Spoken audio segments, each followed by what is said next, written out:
Over the last few years, maybe even decades, depending on where you look, the trend in espresso has been moving towards larger and longer shots of espresso. I mean, the current method making waves right now is so-called soup shots, which are at least 1:4 ratio and use almost no pressure. I might like them, and they might be tasty, but the question as to whether or not they actually count as espresso is totally valid, even if I can't be bothered to answer it. So, today, in the spirit of espresso tradition and holiday cheer, let's go all the way in the opposite direction and pull the most concentrated shots we possibly can. In our last video, I said that I mostly think of 1:1 ratio shots as a pain in the ass. Well, today I'll be pushing through the pain and past the 1:1 barrier to produce the closest thing to liquid coal that an espresso machine will allow.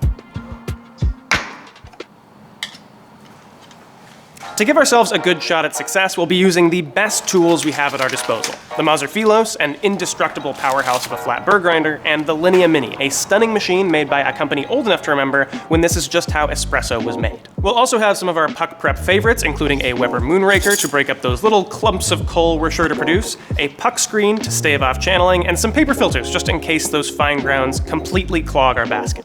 Our target shot time is about 30 seconds, and we'll be using full 9-bar pressure because coal, and sometimes even diamonds, are made under pressure, but other than that, it is no holds barred. Without further ado, let's pull our first shot. This is just a 1:1 ratio, and we're using our fairly dark roasted kickstep, so I'm not too worried, but let's see what we can get. I mean, it's very potent. It's a 1:1 shot. We're not quite in liquid coal territory yet. And I usually say that 1:1 is kind of a pain in the ass. That is the nicest, smoothest 1:1 shot I've probably ever pulled, which huge credit to the equipment we're working with. The Philos had almost no clumps with that, which is impressive. Extraction on this is a bit low. We're looking at 13.5-ish%, which is woefully under-extracted if you go by the numbers. I always say that I like kickstep under-extracted. This is probably a little far for me.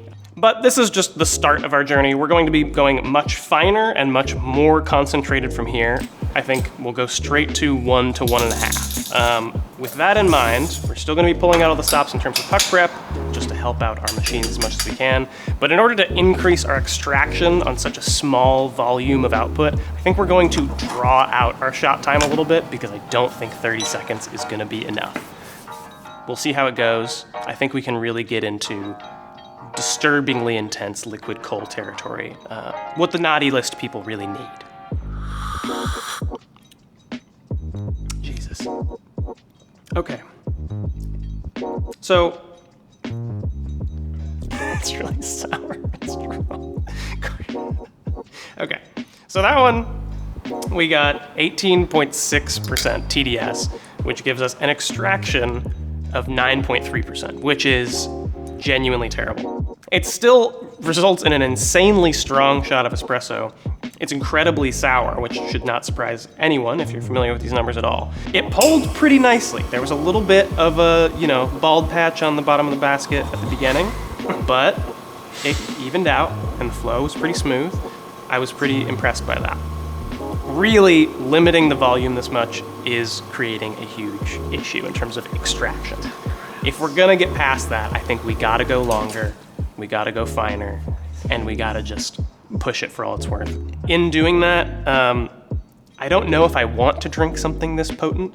The only thing that I really ever use a 1:1 shot for is an affogato. So I think we're gonna crush up some candy canes and chuck those in the portafilter basket and see if we can, use a little holiday cheer to hopefully give us some good luck. But also we'll get a slightly sweeter and more pepperminty shot that will go great with some ice cream that we have in the freezer. I don't know what that error code. Please work. Beyond range? What does that mean? What did we do?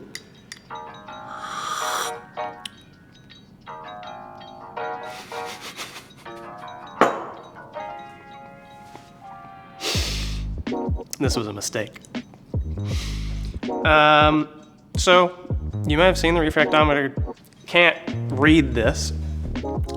It is extremely potent. That was an over 1 minute shot. If you saw the footage, pulled pretty cleanly. I was surprised by that. But over a minute is gonna do some stuff.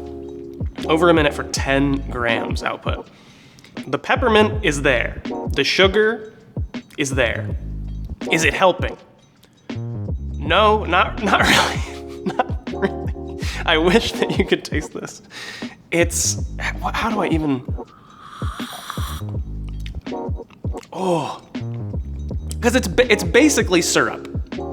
I was worried that the candy cane wouldn't percolate through enough, and I was wrong.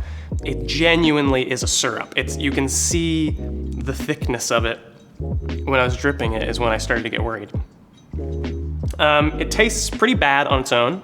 It's insanely strong. We don't know exactly how strong, so that's frightening.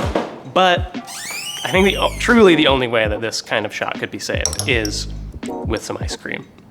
And so let's grab some ice cream and let's see how a 1 to 0.5 peppermint cheer shot tastes with some help.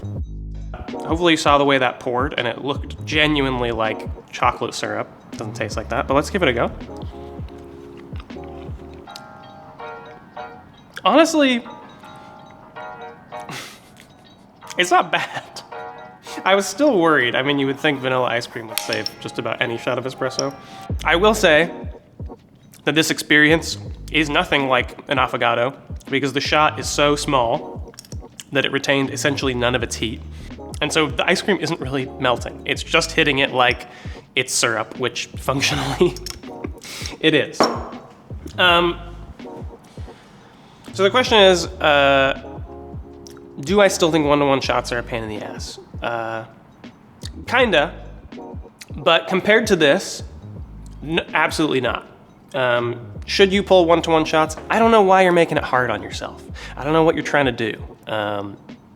Some people are into it, but even in a latte, 1 to 1.5, so much easier, so much tastier. Or a cappuccino or cortado, or macchiato, it's fine. Part of the reason I did this is because someone in a previous video said they have no problem getting down to 1 to 0.5 like we've been doing. Should you do that? Absolutely not. That guy who said that he does that with this setup and it's no problem, we need to have a longer conversation about what you're doing and why you're doing it. But in the end, we had a fun little peppermint experience, and we now have Clive's dessert recipe of the year, which you can try for yourself at home.